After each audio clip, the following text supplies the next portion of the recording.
All right, so let's just get started from the beginning. So tell me a little bit about your background. Like, where did you grow up and why did you first begin training in martial arts? Okay, I grew up in the New York City area, the Bronx, and also Yonkers. I moved around when I was a kid. Um, I started martial arts when I was 9 years old, so that was 1979. Okay.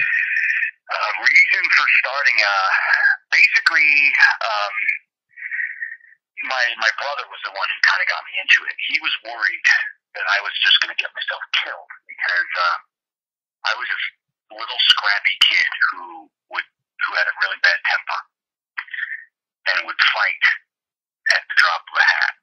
You know, if somebody called me a name, I'd fight him. You know, and he was worried that I was just going to get beat up. My brother at the time was training in Ishinryu karate as well as boxing, and his best friend was the late and great Mario Pontillo, who was a champion boxer at the time. So they both started teaching me. So that's what I started off on. Basically, they had a rule, and the rule was, we're going to teach you this stuff, but you're not allowed to fight. So as a kid, I was thinking, well, what's the point? Yeah. I want to use this stuff. And he said, nope, nope. You know, and basically, I guess, now that I look at it, it was kind of like, almost like out of Spider-Man, Peter Parker's dad, Yeah. or not dad, his uncle saying, with great Great power power comes comes great great responsibility. responsibility. They didn't want me going out there and, getting arrested or anything like that. And they were true to their word. The very first fight that I got into where I could have walked away, they stopped teaching me altogether. And Really? I begged and pleaded for them to teach me again. And that was the last time I ever fought, out of self-defense. You know what I mean? They took you back? Everything else after that was completely self-defense. But before that, again, if I could have walked away, I didn't. Where after that, people back then in New York City area, there was a lot of racism going on. I'm Puerto Rican, and so you had everybody just hating everybody. Yeah. And of course they would always throw the race card. And as a kid, if somebody called me a spag or something like that, I would just start throwing hands. Mm-hmm. Yeah. So my brother and his friend Mario, Coach Mario, they were really responsible for calming me down and getting me to grow up. So that's pretty much how I started in martial arts. And they took you back after you had fought? Yeah. Of course, I had to beg. Yeah. And of course, they made me pay for it. Mm-hmm. My brother, he had a habit of, he was all about perfection. And so, for example, we would have the heavy bag, and he would pick any strike. It could be a jab, cross, hook, round kick, whatever it was. So, for example, he would walk in and say, okay, 100 jabs, I count. So him counting means if he wasn't satisfied with the jab, he would just keep saying the same number over and over again until I did it right. So, 100 jabs on a heavy bag would turn into 150 maybe, or more. Yeah, he's really tiring. Wow. Yeah.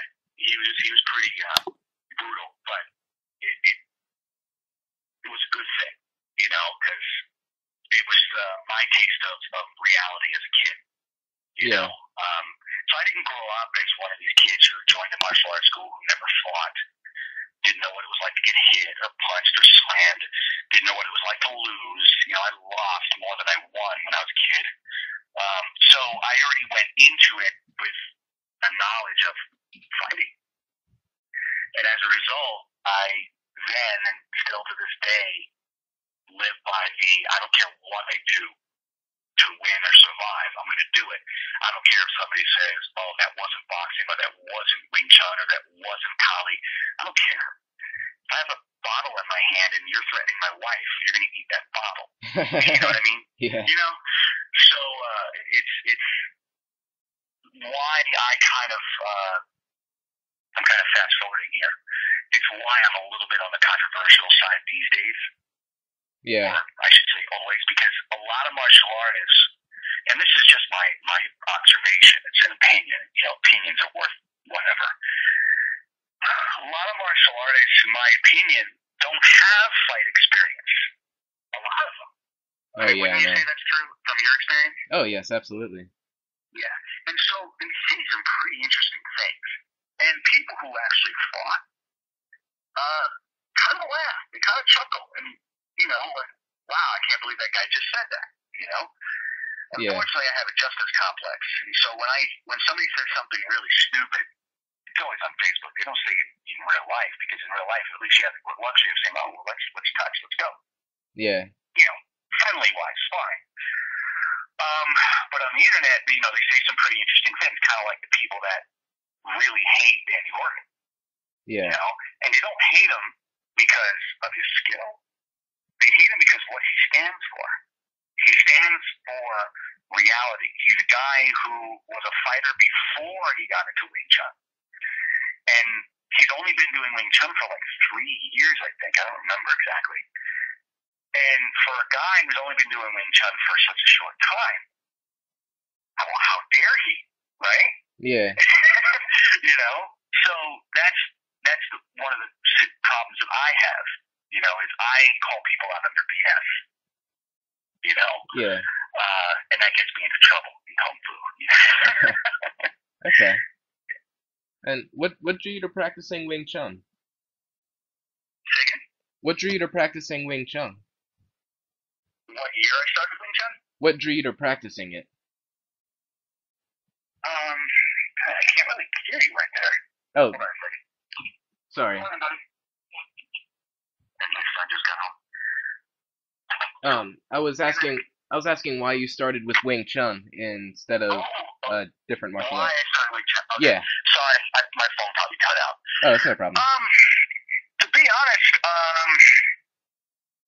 don't know. It was something. You know, I'm a big Bruce Lee fan. I think a lot of people are Bruce Lee fans, right? Yeah. And I mean, I remember when he died. I was like 3 years old when he died, and I actually remembered him as a kid, as a little tiny kid. Really? Yeah, it was of all the things to remember, right? Yeah. You know, because I grew up, like I said, New York City area. You know, martial artists were very rare out there. You know, it wasn't like nowadays. God, it's everywhere. You know, YouTube and everything.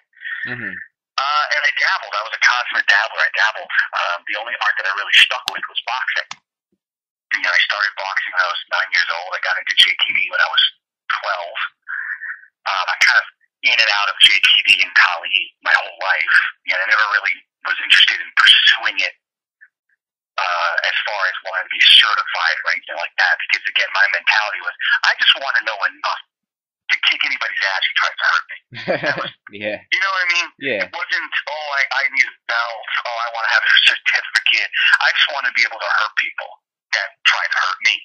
Yeah. You know, I was my main career for the majority of my life. I was a performing musician. I was a teacher and a performer. And so when you're in the nightclub scene, you get to see and deal with a lot of violence, drunk people and stuff like that. Yeah. And I did that for over 20 years. You know, so again, it was about belt. You know, it's like I've always said, a belt is nothing, just, you know, nothing but an ornament, in my opinion. Some schools, belts mean big, you know, it means something. Like, you know, depending on the school, of course. Some schools it means nothing, it's just stupid. In other schools, it's like, oh, black belt, holy crap, you know? Like if you got a black belt from, let's say, Dixon Gracie, that belt right there is worth gold. You know what I mean? Yeah. Yeah, definitely. So it depends on who you got the black belt from, but I never cared about that kind of thing.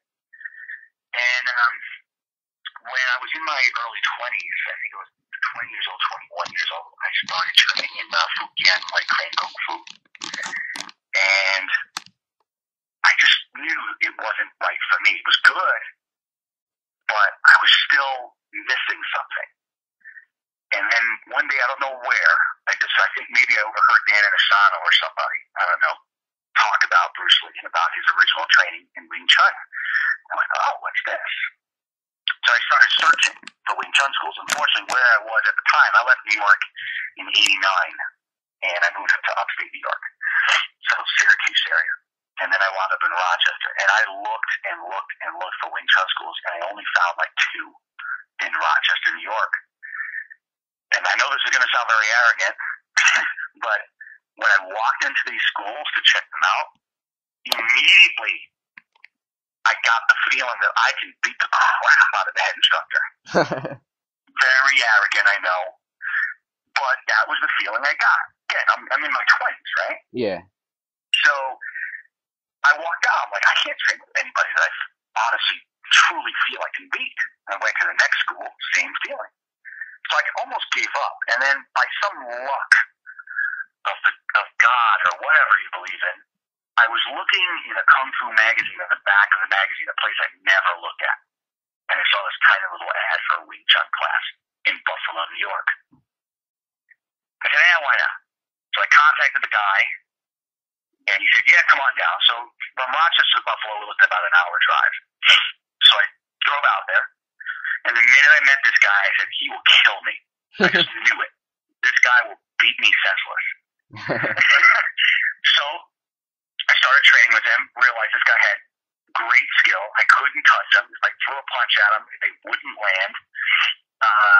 We developed a great relationship. His name is Sifu Randall Segru. He was my first Wing Chun instructor. So that was around 1995. And I trained with him up until 2000. He ended up moving back to New York. And then he handed me over to my current Sifu, who I've been with ever since, Dr. John Criscione.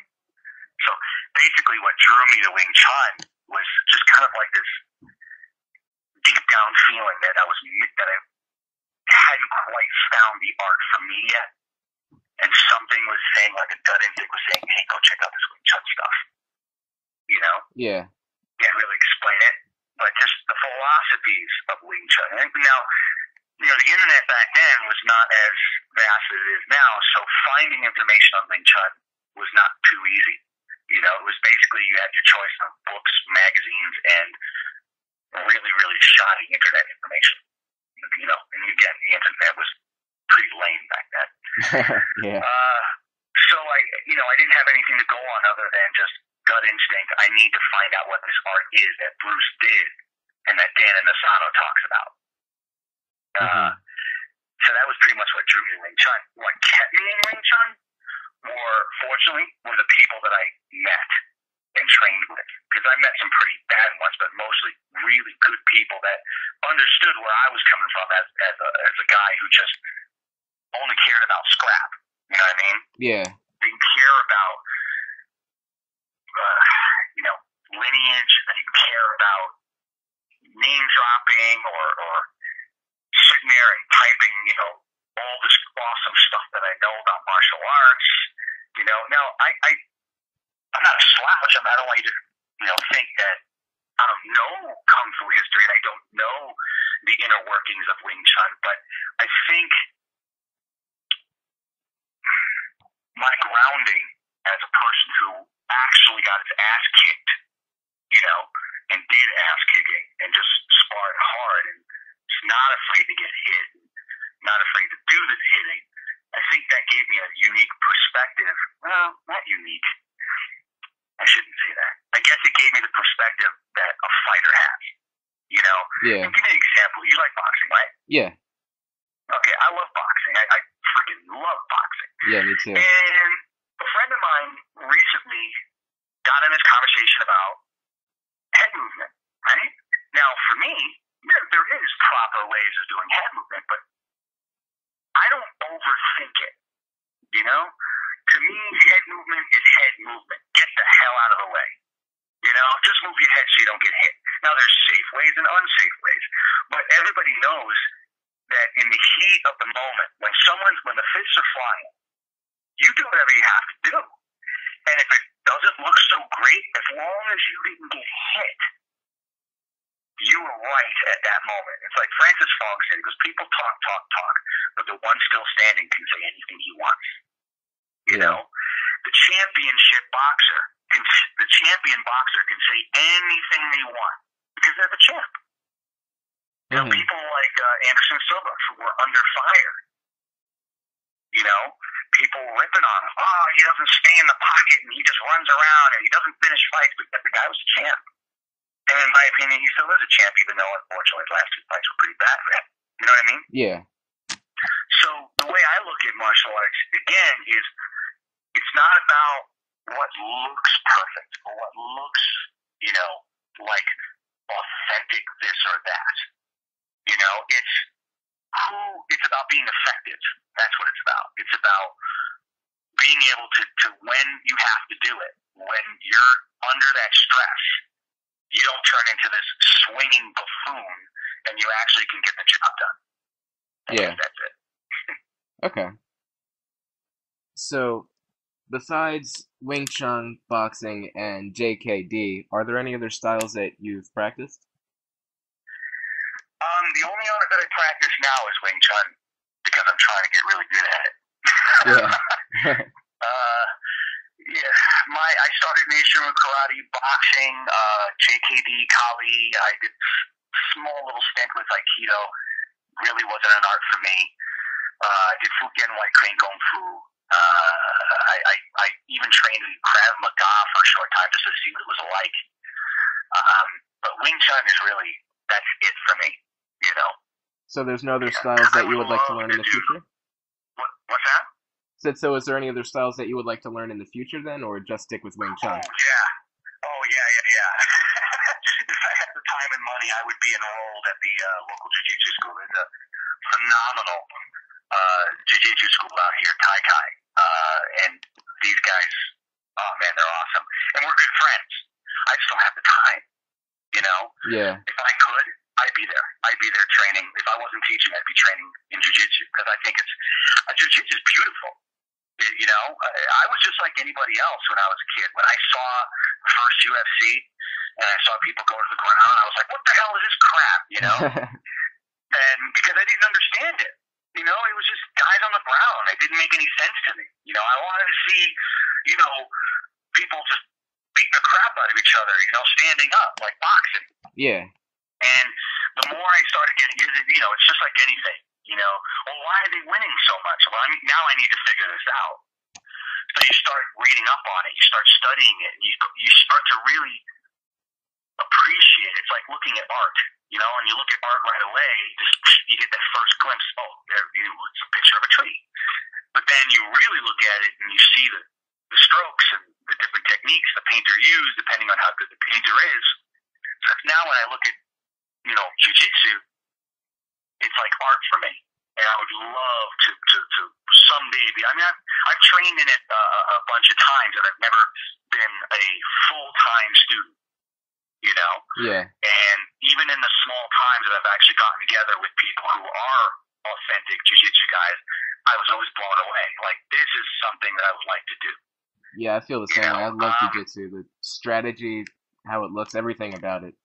It's yeah, I think it's a great art. And you know what's funny about jiu-jitsu is, and this isn't a bad thing, you know, because people always attack the man with the ball, you know. yeah. And because jiu-jitsu and other grappling arts do so well in the sports arena, and even in the street, you get people who just, it's under fire, you know. You get traditional martial artists. I don't even like to use that word, traditional martial arts, to be honest with you. But you get, you know, traditional martial artists that they want to verbally rip apart any kind of sport martial art, any kind of grappling, you know, because, well, I train for the street, blah, blah, blah. That's nonsense. You know, you give me a collegiate, you know, wrestler, and I who's only been doing it for a year or 2 years. This is just, you know, you could quote me on this. Mm-hmm. You give me an athlete, right? A real authentic wrestler athlete. I would bring them to most martial arts schools, and that little athlete would wipe the floor with people because they train differently. They train with a liveness that a lot of schools just don't do. A lot of schools, they learn their forms, They learn a lot of dead drills. You know what dead drills are, right? Is that where they just train the drill but without actually incorporating it through sparring? Exactly. You know, like, okay, I'm going to throw a punch at you, and you're going to block like this. Okay, you know what punch is coming. Yeah, You know? that's how my first karate and, school was. I and they hated do it. that a lot. And they drill into their students' heads that, no, no, we're training for reality. We're training for the street. You know, and if your life depends on it, this stuff is great and blah, blah, blah. But they never spar. And the advantage that sports martial artists have, whatever sport it is, the advantage they have is the fact that they have to do this stuff against someone who really is going to let them. Yeah, You know? Nobody wants to get choked out or you know, or tapped out. No one wants to get body slammed. Nobody wants to get punched in the face. You know? yeah, So boxers and grapplers or any kind of sport martial arts, they're training to be the one doing those things to other people, and they train it in a live situation. You know? And a lot of traditional martial arts schools, they just don't. At my school, we spar a lot. mhm, Yeah, go ahead. Call that out. Yeah. You know, in our school, we spar a lot, you know, and does it look pretty? No. Somebody asked me, well, how long do you wait before you let these guys spar? I've been known to let people start sparring after a week of training with us. really, Yeah. Now, are they training hard? Are they sparring hard? No, because there's different levels of sparring. You got light, medium, hard sparring, right? yeah, You got sparring where you set specific parameters. You know, specific parameters. You say, okay, so we're gonna spar, but no kicks today. No elbows, no knees, just hands. You know, or all right, we're gonna do some light sparring. You're gonna be the guy who kicks, but you're not allowed to kick. You know, yeah. that kind of thing. Okay, And then as they get progressively better, you know, it just gets more and more. Okay, let's just go. You know, yeah, and I get in there with them. You know, I'm 44 years old. I still get in there and spar with these guys. I don't care what their size is, what their rank is. I get in there, I get hit, I do the hitting. You know, I let them knock me around, or I, you know, teach them a lesson. That's how we learn. It's like a boxing gym. You know. that's really cool. Most traditional schools don't do that. I like that. You know, I think. I mean, you clearly from looking at your site, you have a love for sport martial arts. You're a big fan of MMA, Yeah, and I think that MMA, unfortunately, is just so hated by a lot of traditional martial arts, not all, because it's the unknown. It's that thing that they fear. Like, can I handle an MMA guy? You know, it's like, well, yes, you can. If you train as hard as they do. You know, if you train your art, it doesn't matter what art you do.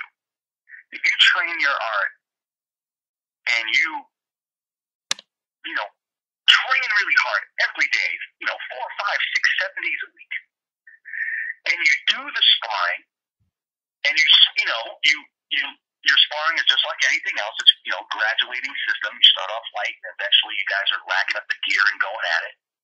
Then you're going to have an advantage over those guys who don't. And if you ever get into the ring, or, you know, sparring wise with an MMA guy who that's what he does, you're going to do a lot better than the guy who did nothing but forms and dead drills, but thinks he can handle himself. You know? okay, I mean, to me, the guys that know the most are the ones who either are sport related as far as martial arts, and when I say know the most, I mean know the most as far as what reality is. yeah, And the other guys are the ones who, it's what they do for a living as far as like security work, bouncers, police officers, military, you know, private security, things like that. People who actually have to manhandle people when they get out of hand, you know? mhm. And they have a deeper understanding. Like Dominic Izzo, for example. You know who he is, right? Dominic who? Dominic Izzo from Izzo Tactical. No, I don't think He's I. a friend of Danny's. Ask Danny about him. Okay, Dominic is a police officer. And over the past year, he has set the Wing Chun world on fire, and not in a good way. What's he And what I doing? mean by that, if he heard me say that, he would be like, "Whoa, dude, what are you saying?" What I mean by that is he calls Wing Chun people out on their BS, and he is hated by the majority of Wing Chun people out there. But the reason why he calls them out is it's really simple. He sees what a lot of the fighters and the people who actually do this for a living, for real, see. And that is that there's a lot of people, it's a lot of chest puffing, but from behind a computer. Yeah. You know? Yeah. It's, they're going to sit there and type about Wan Sun Lung and Yip Man, and, and they're just going to talk about whose lineage is better and who would win in a fight. I mean, I always laugh when I hear who would win in a fight, this guy or that, Bruce Lee, or this lineage is better than that lineage. Lineage is nothing more than college, in my opinion. You got kindergarten, grade school, high school, college. Yeah. That's all lineage is to me. If you can graduate from Harvard, that's a great freaking school, right? Awesome, but doesn't mean you're going to be great at what you do. You might have graduated barely, Yeah. And then you got the guy who graduates from some community college, not a big prestigious college, but they kick major ass in what they do, because it's the person. And that's the problem with Wing Chun. That's the problem with a lot of traditional martial arts. Not just Wing Chun. For example, Kempo. I just had a conversation with some Kempo guys, and the stuff that they said about their own art, the politics that go on in their own art, they even have a nickname for it. You ready for this? What is it? They call it Ken Politics. Ken Politics? Kempo? Yeah, Ken Politics. I laughed my ass off when the guy told me that. Now, the reason why we had this conversation is my oldest friend, I've known this guy since I was 2 years old. His name is Robert Soma. He's a 5th degree black belt in Kempo. When we were kids, we used to beat the snot out of each other.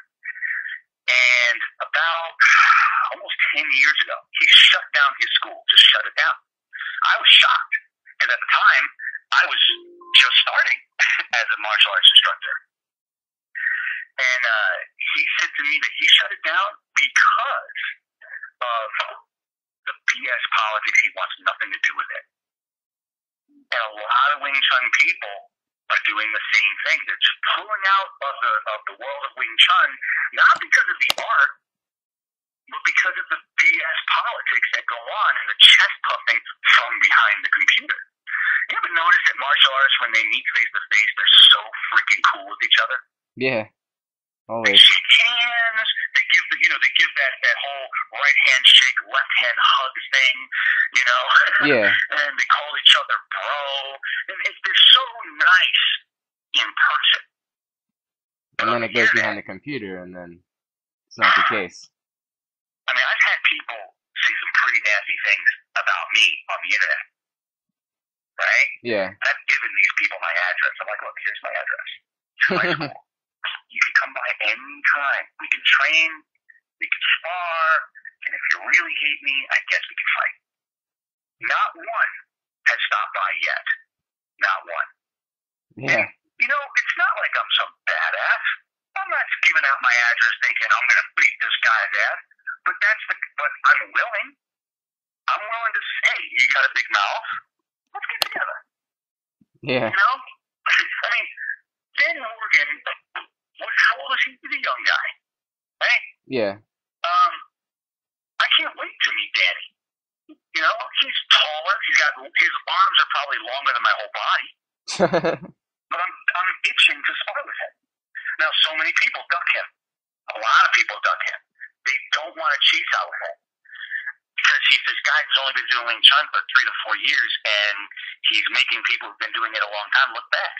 Yeah, he's really But skilled. I don't understand why they're so fascinated or obsessed with looking good. It's like the only way you get good is through failure. Yeah. You have to fail.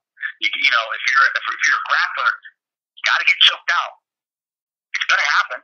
If you go through your whole grappling career, never getting armbarred, never getting choked out, never getting knee barred, never getting whatever, you're not training with the right people.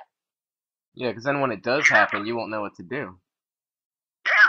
You're not training with the right guys. If you're a boxer and you've never been touched, you're fighting slouches. You're fighting the beginners. You know, you need to test yourself. I don't know if you know this, but last November I invited Sean Obasi to my school. Yeah. Sean Obasi, he's the Wing Chun MMA guy. Really cool guy. Really misunderstood, in my opinion, because he actually is just a really sweet guy. And he and I developed this friendship over the internet for months. And he is good friends with my friend Sifu Bay. And I asked Sean, like, dude, I would love for you to come up to my school and just give us your views on how to apply Wing Chun in MMA. And he was all for it. I said, but one condition. You and I have to touch hands. We have to spar. Yeah. Right? Yeah. Now, I was watching those videos, actually. 31 years old, 6'4", 260 pounds. Wow. Prime of his fighting career. At the time, I was 43, 5'6", 160 pounds. This weight class is for a reason. I didn't care. Yeah. So we got together, and when we cheesed out, I could not handle him. He was too good. Right? When we sparred, it was great. When sparring was a lot better because I was able to, not get in his range because, he's a big guy who knows cheese out. So yeah. I kept my range. And we sparred. It was great. It was awesome. We went and had dinner, and we're good friends. We talk all the time. But that's what it should be about. And Sean was so blown away at the humility. Not to pat myself on the back. To me, this is just the way we should be. But he was so blown away, and he told me that most Wing Chun instructors he meets, this was not a surprise to me, to be honest with you. He said most Wing Chun instructors he meets, even really famous ones, won't cheese out or spar with him. Because they don't want to lose? They don't want to lose. They don't want to look bad. I'm doing my little quote fingers. They don't want to look bad. And he made a video. Oops, hold on a second. Here, buddy. There you go. He made a video about me. You can find it on YouTube. It's I think it says Sean Abassi, My Thoughts on Anthony Iglesias. Okay. And he sang my praises, and he mentioned some pretty big names. He mentioned people like Samuel Kwok, Amin Mostepi, Philip Bayer, just to name a few. And in his exact words, he said, I went at Anthony 10 to 25 times harder than I ever went at any of those guys. Because I asked him to. Yeah. I didn't say, oh, hey, dude, come on, let's put this on video, but, don't kick my ass. Or, let's go light, I was like, no, dude, you know what? If you can hit me, hit me. If you can get me in an arm lock, do it. Whatever you want, just do it. Just don't knock me out because, we're being buddies here. And he got a couple of, he only got me when we were sparring. He only got me a few times in the face. Good head movement on my part. He did get 2 really good body shots on me on my left side. He got me really good. And I felt that for a couple of days. Yeah. But again, it comes back to the whole, you got to do it. Win or lose, you have to get in there and spar. When I meet up with Kali guys, I want to bang sticks. When I meet up with jiu-jitsu guys, I want to grapple. And I know that I'm in their waters. But that's why I'm in their waters. Because I want to learn. Yeah. I think that Wing Chun people, regardless of who they are, they shouldn't handpick who they touch with. It shouldn't be, oh, well, I'm not going to touch with this guy because, he might make me look bad. No, you should touch with that guy. You should cheese out with a guy who is better than you or you think is better than you. So would you say that's why there's so much criticism for Wing Chun because so many instructors don't want to test their skills? Exactly. You nailed it. You nailed it, brother. And one of the biggest criticisms of Wing Chun is simply because Wing Chun people will not put their life on the line. They won't. They won't go out there, especially the ones who stand to lose a lot of money. Now, here's the funny thing. After that thing with Sean, I mean, I have a reputation around here anyway for being just, quote unquote fearless.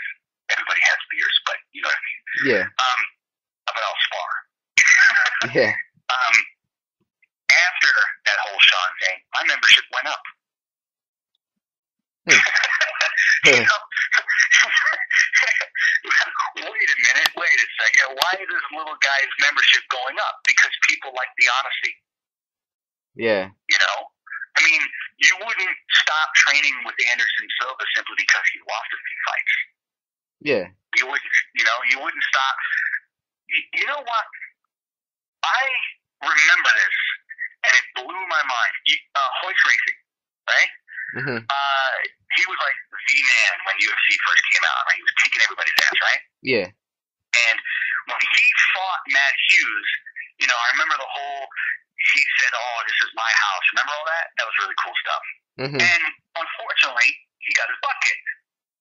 But that's not the part that blew my mind. What blew my mind is how many people hated on him for that. He's washed up. Oh, he sucks. He's this, he's that. And he started ripping on freaking Gracie. Just because he lost to It's Matt like, Hughes? what's that? Just because he lost that one time to Matt? Yeah. Just because he lost that fight to Matt Hughes. No, I didn't realize that. Why would you hate on a guy who has more than proved himself? Okay, fine, he lost. Does that mean what he has is no longer valid? No. Just between you and I, if Horace Gracie called you up today and said, "Hey, I want you to be my student," would you say no? No, I would jump right on that. Yeah. I'd probably pinch myself to see if I was dreaming. Exactly. If Muhammad Ali, in the state he is in now, called me up and said, "Hey, I want to teach you boxing," I'd be like, call my wife. I'd say, "Hey, honey, I'm going. I'll be back in a month." You don't turn because he's old and can't fight anymore, or because Hoyt lost to a younger fighter who was just better that day, and maybe he's better always. It doesn't matter, But that's the problem with Wing Chun is they don't want to lose. They don't want a lot of these guys. The Wing Chun system is a great system. The Wing Chun system is already proving itself in sports arena. Let's look at Alan Orr and the Iron Wolves, Sean Abbasi. You've got Wing Chun schools that are starting to enter MMA competitions and doing well. And we're behind. The Wing Chun schools are behind because the boxing, jiu-jitsu, sambo, wrestling, savate, Muay Thai, all those arts have a huge advantage over Wing Chun right now. The advantage is they've had decades upon decades of honing their craft in sports. Wing Chun is trying to figure out how to do the same thing. It's happening. Alan Orr's team, have you talked to him yet? Yes, I have. I'm actually waiting for him to message me back. I sent him a Q&A, but he hasn't emailed me back. I tried calling him for an interview, but I couldn't call all the way to New Zealand, unfortunately. Yeah. That's expensive. Well, his team is doing great. And yeah, I know. It was funny. He posted a video.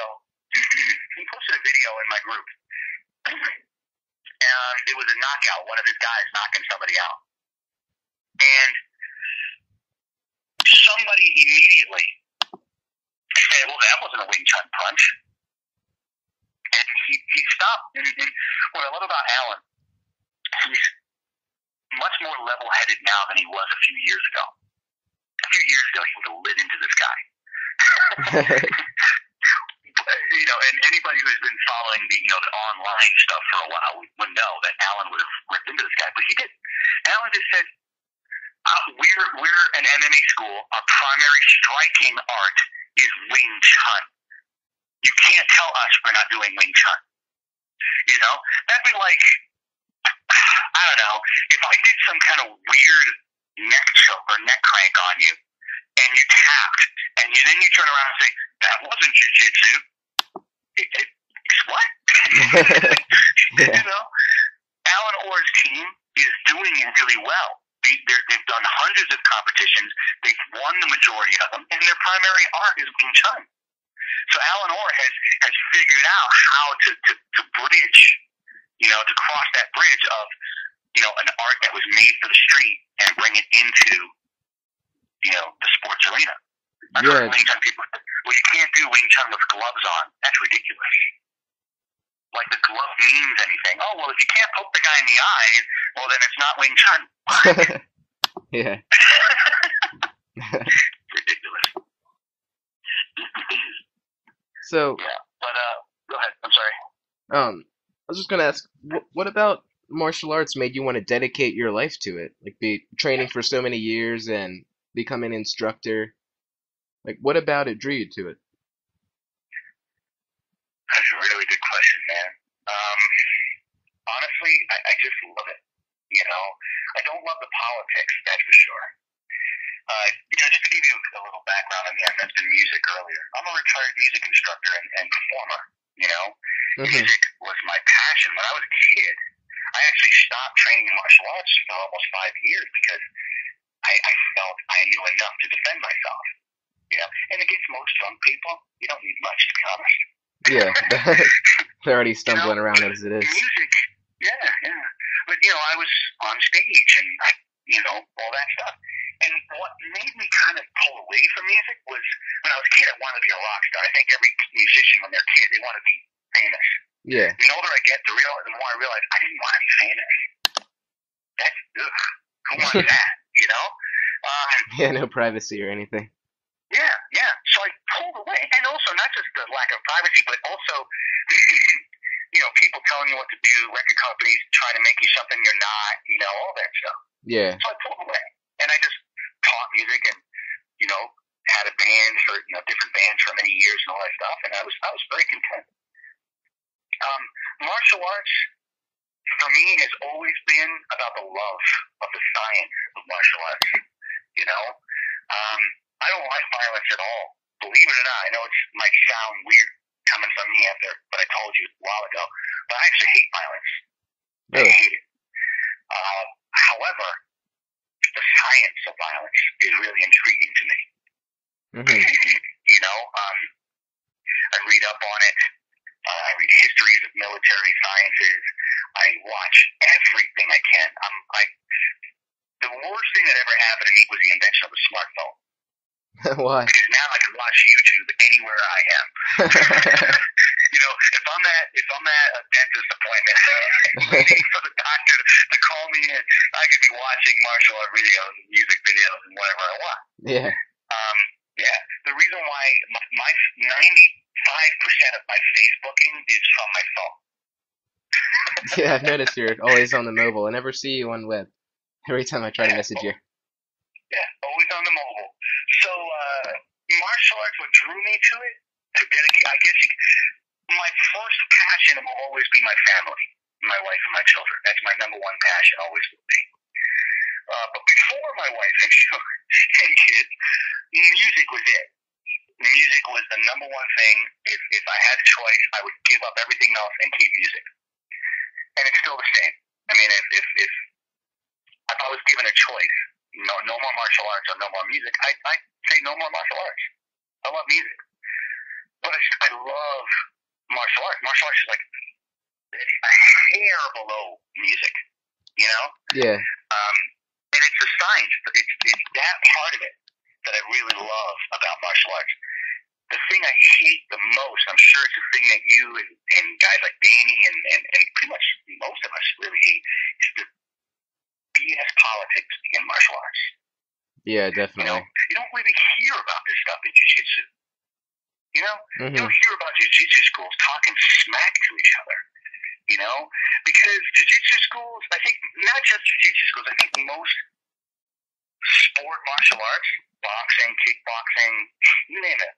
If it's a sport where there's competition involved, they rather just get together and prove it mano a mano. Yeah. you know? And it's like, show me, don't tell me. So let's do it, man. You know? I mean, I think that's the thing that I love the most about martial arts for me. It's just the passion, you know, the science of how to do things, and also the unpredictability.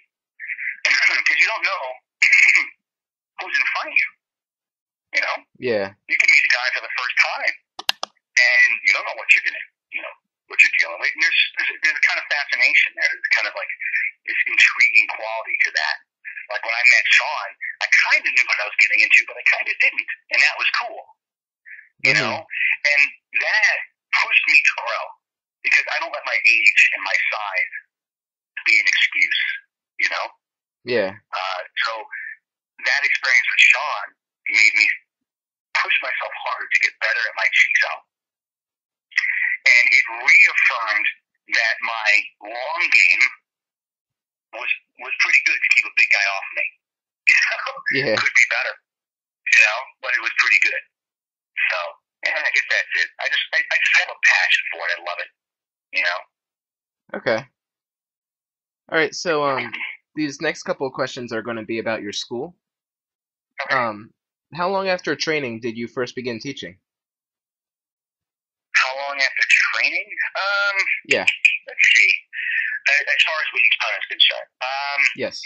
let's see. I started Wing Chun in '95, and I opened up I started teaching 2001, I think. And Okay. believe it or not, it's a funny story, dude. What I didn't happened? want to teach martial arts at all. Really? I mean, dude, I never wanted to teach martial arts. Then how did you end up where you were? Exactly. There's two reasons why. The first reason was my Sifu kept telling me, you need to go out there and share this stuff. You need to share your perspective of Wing Chun. You need to teach. And I kept saying the same thing. I'm not a teacher, Sifu. He's like, you could teach music, you could teach martial arts. And of course, I'd say the same thing, Sifu. I don't want to teach, I don't want to teach. And he kept bugging me and bugging me. But of course, I kept respectfully, Sifu, I don't want to teach. When I moved to Syracuse, and my wife and I moved up here, and my daughter wasn't born yet, and my little boy at the time, I was looking for a martial arts school to hang out at, you know. And I looked and looked and looked, and I found this one school ran by this guy named Danny. And Danny and I talked to each other on the phone, and he said, dude, come on by. And I went there, and I liked the guy. He was a Shaolin Kung Fu guy, so I'm like, yes, cool, Shaolin Kung Fu is awesome. I get to hang out with these guys. And he found out that I was a Wing Chun guy, and he was like, oh, cool, you know, we had a couple of Wing Chun guys up here in the past, blah, blah, blah. In a nutshell, to summarize, he started asking me to teach. And I kept saying no. You know? Yeah. We spar, we touch hands. He's like, dude, you really got to, you know, teach this stuff. I'm like, I don't want to. I just want to train and be left alone. Well, Danny was tricky. And he knew that I really respect Chinese etiquette, martial arts etiquette. And Chinese culture, you don't want your friends and your family to lose faith. And one day he tricked me. I walked in, he had a bunch of guys there and girls, and I was sitting down, you know, waiting for them to finish up so I can go, you know, do my workout. Yeah. And he goes, he's talking to his students, and he's closing up the class, and he says, oh, by the way, Anthony here is going to do a special Wing Chun class starting right now. Anybody who wants to do it, stick around. It's free. And I was just flabbergasted. I was like, are you freaking kidding me, man? That must have been nerve-wracking. So I did it. And I was nervous, and I didn't know where to start. I'm like, what should I teach? What should I do? So I said, you know what? I'll start from the beginning. Shilling Cow. The first form. And the guys that I taught, I think only like 4 people stuck around. And what's funny is 3 of those became my long-term students, and there's 2 of them are still with me to this day. And they really appreciated what I did, so they said, hey, when's your next class? And I felt like, wow, man, they really want to do this. And I'd be an ass if I just said, well, I'm not going to teach ever again. Yeah. So I agreed to, you know, teach once in a while. And over the next few months, probably course of 6 months, it became a regular thing, you know. And that's, I think, probably a year after that, I opened up my school. And again, I didn't want to keep it small, you know. I wasn't interested in being a teacher, so to speak, in martial arts. And as time went by, I just started to accept my role, and this is what I fell into. Sometimes you just, you know, you have to accept what gets thrown at you. Yeah. You know. So I never wanted to teach this because, in my opinion, I never thought that I was qualified. You know, of course, my teacher and maybe my present teacher would slap me if I ever say that in front of them. You know, but I just didn't think that I was the kind of guy that would teach martial arts, and here I am. You know, that's it. Okay. That's really cool. It's a lot different than how most people would get started. So what does a day of training at your school usually consist of, like start to finish? Oh, okay. Yeah, actually, believe it or not, I have that pretty well organized. We start off with basic warm-up, you know, calisthenics, plyo. You know, I do circuit drills, circuit training drills, you know. That usually takes, just to warm up, anywhere from 15 to 30 minutes. You know, class is an hour and a half long. Okay. As soon as they're done with that, we go straight into the form. We just run the form real quick. Just get out of the way, you know. We go back to the form, but during curriculum, which I'll get to. Okay. So as soon as they're done with form, they go right into immediately punches and kicks. Every single day, never a day goes by where we don't hit things as hard and as fast as we can. And my opinion of that is, if you can't knock a person out, and I'm quoting my Sifu, by the way. Okay. If you can't knock a person out on any given Sunday with either hand, you have no business saying woulda, shoulda, coulda. Yeah. You know, a lot of people out there. Have you ever met somebody who sits there and tells you how, that they're a black belt or that they've been doing martial arts for X amount of years, and then you see them hit something and they've got no power, no snap, no form, and you're like, are you joking? Yeah. You know? Yeah, definitely. In fact, when people call me up and want to train at my school and they start reading me their resume, I immediately try to get off the phone. I'm like, okay, yeah, just come on in and try out the class. Okay, I gotta go. I try to get off the phone as quick as possible. Yeah. And if they show up, I go and they write down all the stuff they do. I go, okay, get in there and start training. Just from watching them warm up and watching them hit, I know what their skill is. Mm-hmm. I don't need to see fancy technique. I don't need to see fancy blocks or, spinning, looping kicks or whatever. I just need to see you warm up. Do you gas out? Yeah. And I need to see you hit stuff. Can you actually hit a focus miss with power and snap? And accuracy, whether it be with a punch or a kick. That tells me what a person's skill level is. So we hit stuff every day. Right after we hit stuff, we go immediately into footwork. My students will run through a list of different footwork drills that we have, all based on Wing Chun. Every once in a while, I'll throw in different footwork patterns that I've accumulated over the years, whether it be from boxing, from Savate, in fact, one of my favorite footwork drills is from Savate. Yeah. Yeah. So we do footwork every day. So it starts off in that line, warm up, form, hitting stuff, footwork. So that takes up quite a bit of time. Then they'll work on curriculum, whatever their requirement is for their particular level. They will drill what they need to be drilling on.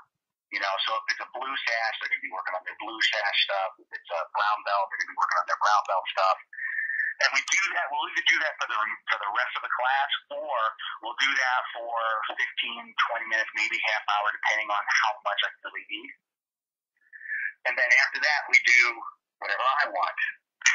Yeah. And what I want to be, either we're working on structure, which they've already probably been doing during their curriculum, or we'll work on combat drills, we'll do most of the time it's some kind of sparring drill, entry techniques, defense drills, whatever.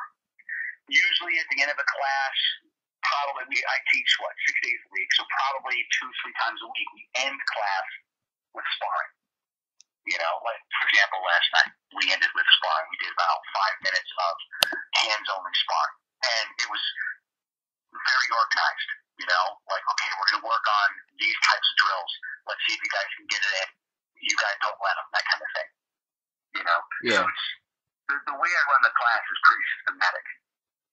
And it's hard to fit everything you want in there, but you don't want to give people too much too soon, too fast. You know what I mean? You want them to focus on really perfecting something the best they can, and then immediately trying to apply that something in a live situation. I got into a conversation with a student recently. He was talking about a martial arts school that he recently left.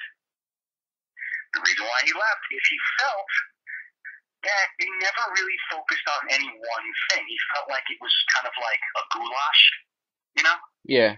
Like the instructor would just keep throwing stuff at him and then would be upset if they didn't know it the next time he mentioned it. It's like, well, of course they don't know it. You only let them do it once for 5 minutes. Yeah. It's like, what's that saying in jiu-jitsu? I think it's something like, you don't know a lock until you've done it 1,000 times perfect or 10,000 times perfect. I can't remember that. Yeah. They used to say that a lot at my school. Yeah, it's the same thing here. In Wing Chun, in my school anyway. I can't speak for other schools, but I'm not gonna give them really fancy stuff. I'm gonna focus on the nitty gritty and really getting good at that. Focusing on the principles. So that's a typical day in our school. Okay. And who would you say your school is best suited for? People interested in competition, self-defense, or fitness? Oh, well, I wouldn't say fitness because that should be a part of it. I'm actually surprised if people aren't getting fit in a martial arts school. Well, yeah, but like a lot of schools like only seem to just kind of like punch and kick the air and just kind of just try to just work on fitness. Don't spar each other or do many drills. Yeah. I'm sure, there are a few schools out there that actually have like dedicated fitness programs. That's not us. No. The fitness is part of what we do. And I tell people that too. When you come to our school, you're gonna sweat. You're gonna breathe heavy. That's just the way it is. Yeah. I would say our school is more towards the self-defense part of it, the fighting part of it. However, we have guys that are training for tournaments. It's not full-on MMA tournaments, but it's tournaments. We're trying. My business partner Eric, he's our TKD instructor. He's been in Syracuse a really long time, and one of the things that he's always hated about the Syracuse martial arts scene is that the tournament is all point sparring. And the point sparring, it's done in a way, I'm sure you've seen it, where the two people squaring up, they're bouncing up and down, one person lunges in and lightly tags the guy somewhere, and they stop the fight, and they award a point. Yeah. That's not real fighting. It's not very interesting to watch either. Yeah, so what Eric and I are trying to do, especially Eric, is spearhead the continuous sparring tournaments. In fact, they had the first one less than a year ago, and our guys took home all the first place trophies because that's the realm that we live in. We don't jab at you from a distance and then back away. We get in there and we stay in the pocket. We do what we have to do. Yeah.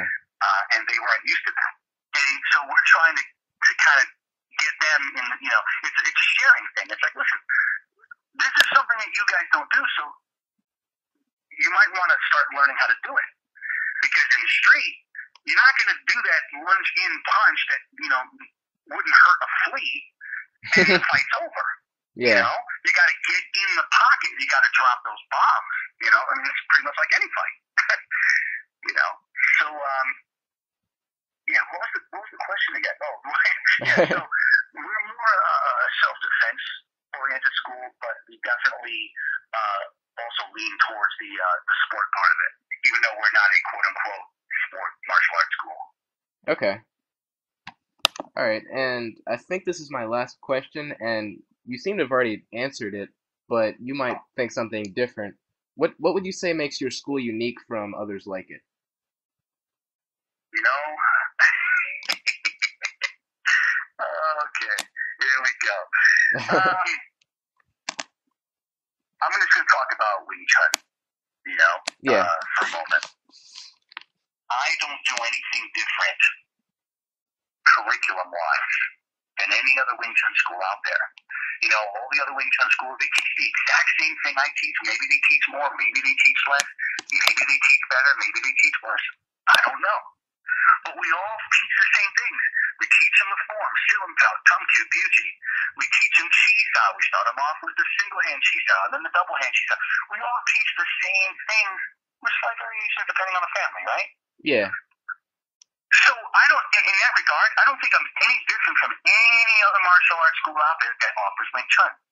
However, what does make us different than some schools, I'm not going to say all, because then I'll piss somebody off, is we spar a lot. Yeah, that's what I meant by it seemed that you had answered my question. We're very open to training with anyone. Whoever, I don't care who it is. We we truly believe in this saying. I don't know if you've ever heard the saying, Mo Lam Yat Ga. I don't think I've heard it. Mo Lam Yat Ga. Yeah. It's and I could send it to you on Facebook if you want. Yeah, sure. Mo Lam Yat Ga means literally Martial Society, one family. And we truly believe that so much that we actually have it framed. It was a gift given to us by another instructor, Sifu from Hong Kong. And I liked it so much, I had it framed and I put it in the centerpiece of our school.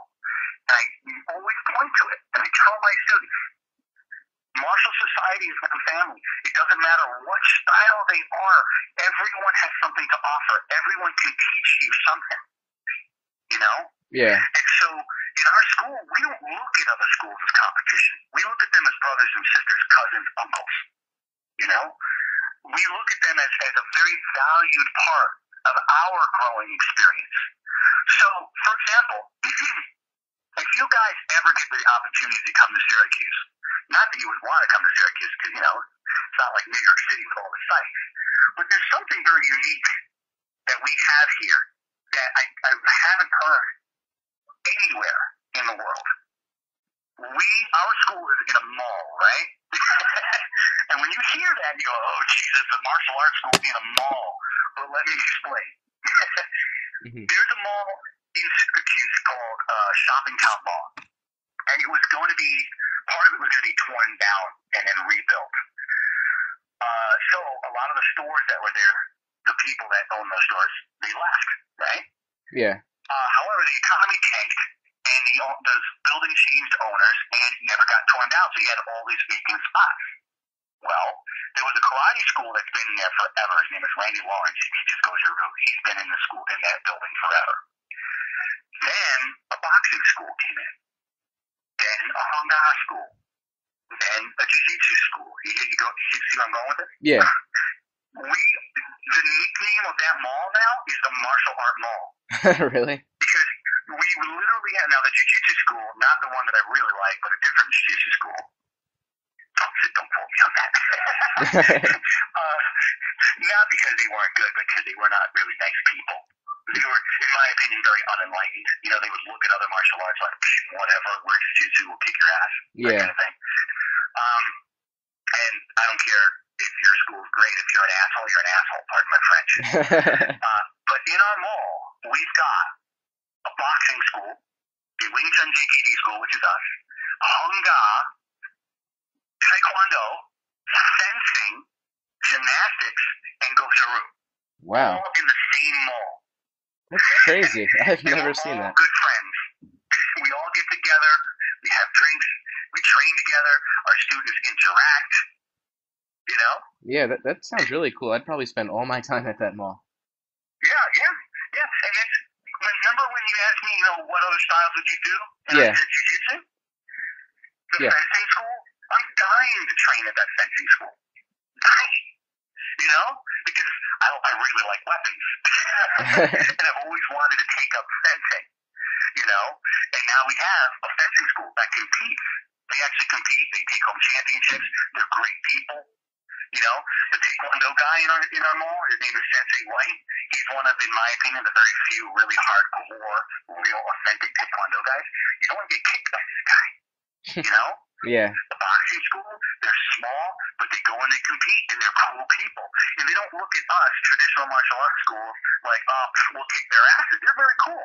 In fact, they look at us and go, hey, what was that thing you did? And then they try to, do it in their competition. And the same thing with my guys. So I tell my guys, we have a rule in our school.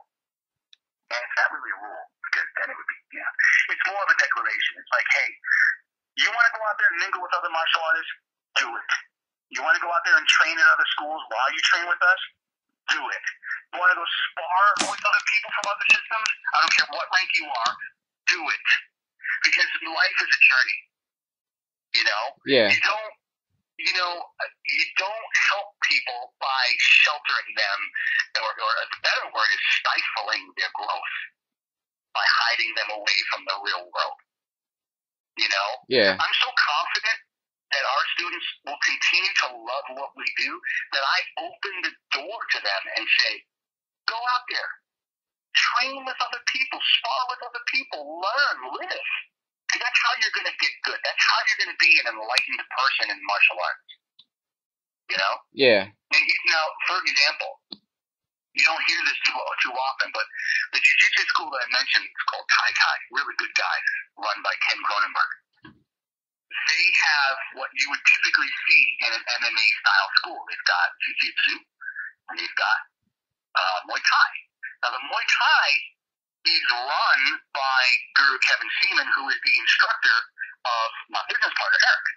Guru Kevin is one of the few fully certified people under Dan Inosanto. Mm-hmm. Now, you wouldn't think that a jiu-jitsu school would bring in kung fu, but they do. Really? They Yeah, got Jikudo in there. They bring in Wing Chun. They bring in others. Why? Because they're cool. I truly feel that a school is only as good and as cool as the person who's running the show. oh yeah, absolutely. Yeah.